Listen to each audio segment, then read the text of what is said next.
जय हो करौली सरकार की, जय हो सच्चे दरबार की।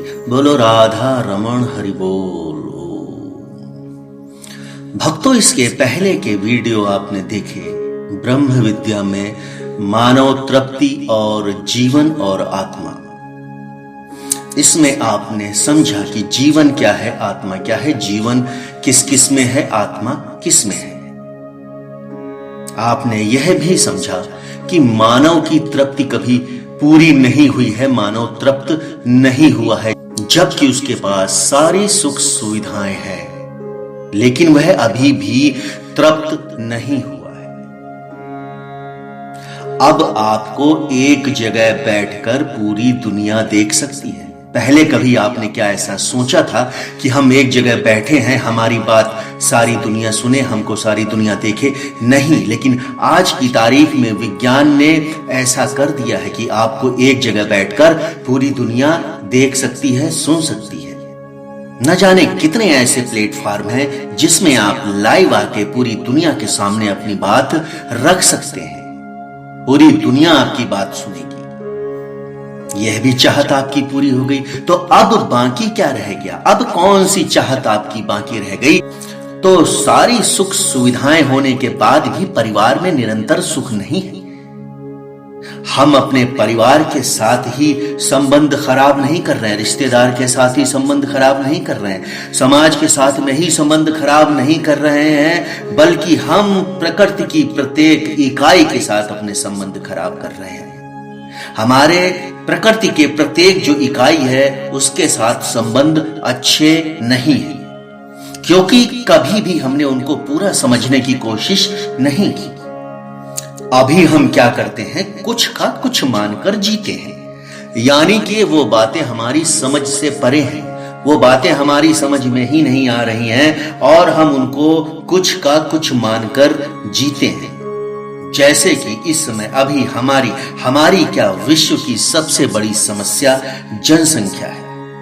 हम हर संभव प्रयास कर रहे हैं कि यह जनसंख्या कैसे कंट्रोल की जाए, कैसे कम की जाए। ये जो आबादी है मानव की, इसको हम कैसे कम करें। पूरी सरकार जनसंख्या को कम करने के लिए नए नए कानून बना रही है, जबकि यह प्रकृति के खिलाफ है। इसको रोकना प्राकृतिक नहीं है। क्या इसे रोकना चाहिए? क्या ऐसा करके हम अपराध नहीं कर रहे हैं? न जाने कितने ऐसे सवाल हमारे दिमाग में आते हैं। जब कोई चीज प्राकृतिक है तो उसको हम कैसे रोक सकते हैं? यह एक तरीके का अपराध है और इसको नहीं रोकना चाहिए। प्राकृतिक चीजों को नहीं रोकना चाहिए। बढ़ती हुई आबादी को, बढ़ती हुई जनसंख्या को समझदारी से कंट्रोल करना चाहिए, ना कि सरकार के द्वारा जबरदस्ती इसको कम करना चाहिए। जबकि जब भी जितने भी कानून बनते हैं वह जनता के हित में बनते हैं और जनता की मांग पर बनते हैं। क्या यह जनता के हित में है या फिर जनता की मांग है? शायद ना तो यह जनता के हित में है और ना ही यह जनता की मांग है। किसी भी जनता ने अभी तक यह नहीं कहा है कि हमें आबादी कम करनी है, हमें जनसंख्या कम करनी है। इसको हम इस तरीके से समझते हैं कि प्रकृति में हर वस्तुओं के बीच में संतुलन है।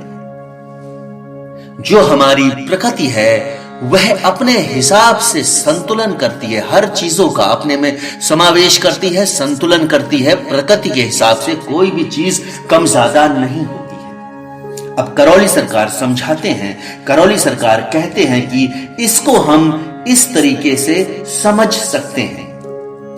प्रकृति में नियम और स्वनियंत्रण विद्यमान है, अर्थात प्रकृति में नियम भी है और स्वनियंत्रण भी है। प्रकृति अपने आप को स्वनियंत्रित कर लेती है। यह सब प्रकृति में विद्यमान है। यदि मानव की आबादी से कोई भी खतरा होता तो प्रकृति आबादी को बढ़ने से स्वयं रोक देती। जी हां, यह समझने वाली बात है।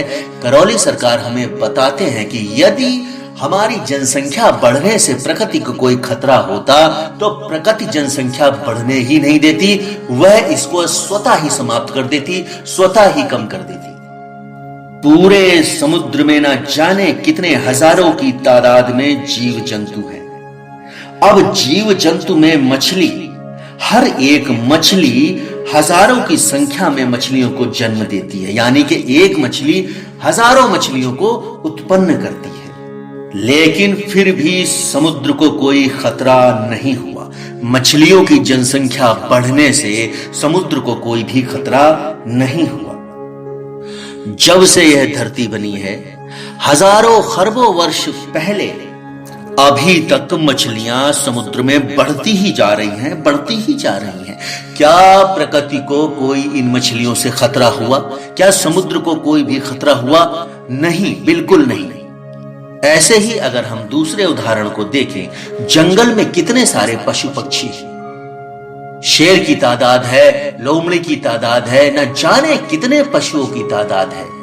इन पर तो सरकार का कोई नियंत्रण नहीं रहा कि इनको रोकना चाहिए या इनको रोका गया हो। फिर भी यह पशुओं की संख्या क्या प्रकृति के लिए कोई ऐसी वजह बनी जो कि हमारे लिए खतरनाक हो? नहीं। जबकि हजारों की संख्या में पशु अपने बच्चे पैदा करते हैं, उनको जन्म देते हैं। अब क्या इन पशुओं से जंगल को कोई खतरा हुआ? जंगल में कितने जीव जंतु, कितने पशु पक्षी रहते हैं, उनकी बढ़ती हुई आबादी से क्या कोई जंगल को खतरा हुआ? प्रकृति को कोई खतरा हुआ? बिल्कुल भी नहीं हुआ। तो फिर जब मनुष्य की जनसंख्या बढ़ रही है, उससे प्रकृति को खतरा कैसा? तो करौली सरकार हमको समझा रहे, बहुत ही अच्छी बात समझा रहे हैं, जो कि हमारे दिमाग में कभी आती ही नहीं। इतनी छोटी छोटी बातें, इतनी महत्वपूर्ण बातें कभी भी हमारे दिमाग में नहीं आती हैं, लेकिन जब हम उनको गहराई से सुनते हैं, जब हम उनको गहराई से सोचते हैं, तो हम अमल करने पे मजबूर हो जाते हैं कि वाकई ये तो बहुत अच्छी बात है और सत्य बात है। जब हमने जनसंख्या के पक्ष में इस बात को सुना तो वाकई हमको लगा कि जनसंख्या का बढ़ना कोई भी प्रकृति के लिए खतरा नहीं है। तो भक्तों, आज के इस वीडियो में आपने समझा करौली सरकार से कि जनसंख्या किसी भी तरीके से प्रकृति के लिए हानिकारक नहीं है।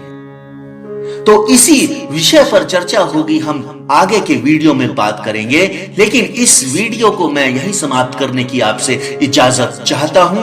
अगले वीडियो में मैं आपसे फिर मिलूंगा बहुत जल्द ही। तब तक के लिए जय हो करौली सरकार की, जय हो सच्चे दरबार की। बोलो राधा रमण हरि बोल। ओ